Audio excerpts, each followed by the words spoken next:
Toi, c'est quoi? C'est l'insécurité ton... Non, mais il y a plusieurs choses. Déjà, le pouvoir d'achat, c'est vrai que c'est la première priorité française. Mais après, il y a l'insécurité, il y a l'immigration, etc. Donc, mine de rien, tout ça cumulé fait que beaucoup de sujets qui sont prêtés à Éric Zemmour sont quand même très hauts. Mais moi, je vais vous dire un truc. Évidemment qu'il y a l'insécurité qui me concerne. Mais au-delà de ça, moi, j'ai la chance d'avoir un père qui est toujours militaire et qui m'a fait baigner dans une atmosphère patriote. Pas forcément politisée, mais patriote. Et moi, quand j'entends certaines horreurs à longueur de journée de gens qui n'osent pas dire, comme certains députés de la France Insoumise, vive la France. Quand je vois certaines personnes qui... Si, Madame Obono ne l'a pas dit dans les grandes gueules. Ah ben si, elle l'a pas dit, je vous montrerai l'extrait. Alexis Corbière dit toujours, et moi, il a jamais refusé de dire vive la France. J'ai dit Madame Obono, pas Alexis Corbière. Déjà, vous dites des sottises. Eh ben, vous regarderez la vidéo des grandes gueules, je l'enverrai. Je l'enverrai. Merci. Juste, Stanislas, devriez avoir... Excusez-vous, monsieur, c'est faux ce que vous dites. C'est vrai sur les grandes gueules, merci beaucoup. C'est faux ce que vous dites. Et donc, c'est typiquement l'agressivité. S'il vous plaît, on passe à autre chose, Alexis. Quel rapport? Merci. L'agressivité des gens comme M. Corbière me permet... Mais vous êtes un menteur. Non, il a raison, vous savez très bien qu'il a raison.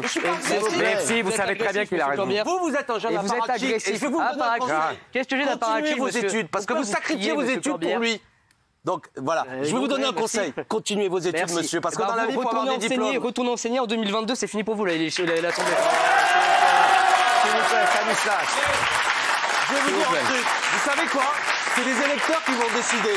Ah oui, bien sûr. On va voir si vous allez vous faire élire. Bah voilà, c'est quoi? On va se donner rendez-vous. Bah rendez-vous dans 10 ans. Non, mais il vaut mieux citer du Bruel que du Zemmour.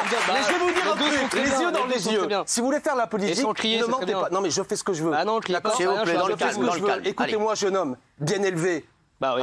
Écoutez-moi, ne mentez pas. Non, mais je suis bien élevé. Mais je supporte pas le mensonge. Ici, on n'est pas en meeting de Zemmour. Donc vous ne dites pas que les députés insoumis n'aiment pas la France. Vous êtes un gamin et moi j'aime la France. Et les mecs comme vous, je vais vous parler avec vulgarité, qui êtes un petit bourgeois, maîtrisant. Oui, vous êtes un petit bourgeois. Vous n'avez pas le droit de venir insulter les députés insoumis. Et vous me tournez le dos parce que vous êtes un gros salaud. S'il vous plaît. Maintenant, je vais te dire, tu vas me faire élire, mon grand. Et on va voir du jeune qui sera à l'Assemblée nationale. S'il vous plaît. C'est ça parce que tes études, laissez-le répondre. Alexis Corbière. Allez-y, Stanislas. Cyril Hanouna. Oui. Vous avez c'est votre devoir comme animateur.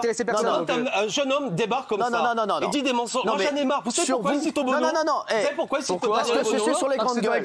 Sur les grandes gueules. Voilà, sur les grandes gueules. Alexis, on va je peux expliquer, Cyril. Vous n'avez jamais refusé de dire vive la France. Sur les grandes gueules, est-ce que vous pouvez laisser parler les gens? Non, je laisserai pas parler. Est-ce que vous pouvez pas laisser parler les gens? Non, mais c'est ça votre sens de la démocratie. S'il vous plaît, Il n'a pas parlé pendant que vous parliez, quand vous étiez à sa place. Il n'a pas interrompu, il ne vous a pas interrompu.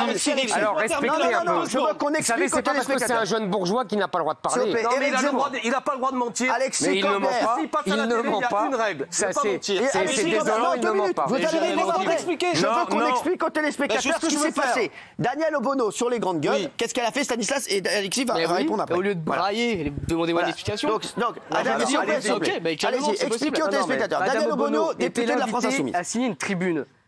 Dans l'émission Les Grandes Gueules, on lui demande de justifier, on lui demande est-ce que vous seriez capable de dire vive la France?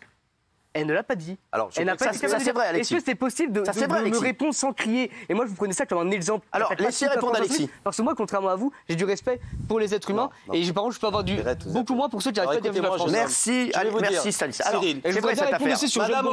Madame Obono a signé une pétition qui défendait un artiste qui avait écrit une chanson qui s'appelait Nique la France. Beaucoup de gens avaient signé. Déjà, tout est dit. Non, mais attendez. Oui, mais je vais vous dire un truc. Quand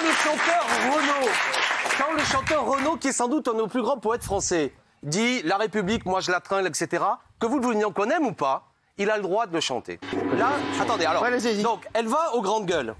Moi, j'ai fait beaucoup les grandes gueules. Tous les députés insoumis, vous voyez, la couleur de ma peau, c'est pas la même que Daniel Obono. Et jamais on m'a demandé, quand je vais aux grandes gueules, de dire Corbière, dis vive la France. Je vais vous dire quelque chose. Et Daniel, tu sais ce qu'elle a dit? Elle a dit, moi, j'ai pas de problème, mais je ne réponds pas à ce genre d'injonction. Alors non, je vais vous dire ce qu'elle a dit exactement. Non, je vais vous dire ce qu'elle a dit exactement. On lui a dit, vous pouvez dire vive la France. Lui demande le journaliste. Elle a dit, je peux dire vive la France, mais pourquoi en soi je ne me lève pas le matin en disant vive la France. Voilà, t'as tout dit. Ce qu'elle a dit. Elle dit, elle peut dire vive la France. C'est l'inverse. Elle ne répond pas à une injonction. Mais vous comprenez, monsieur, la différence? Que c'est humiliant quand on est une femme députée, que vous signez une pétition uniquement pour défendre un artiste et que vous avez quelqu'un et que vous sous-entendiez. C'est pour ça, monsieur, que je me suis mis en colère. Moi, j'ai sous-entendu quelque chose. Vous sous-entendez qu'elle ne veut pas le dire.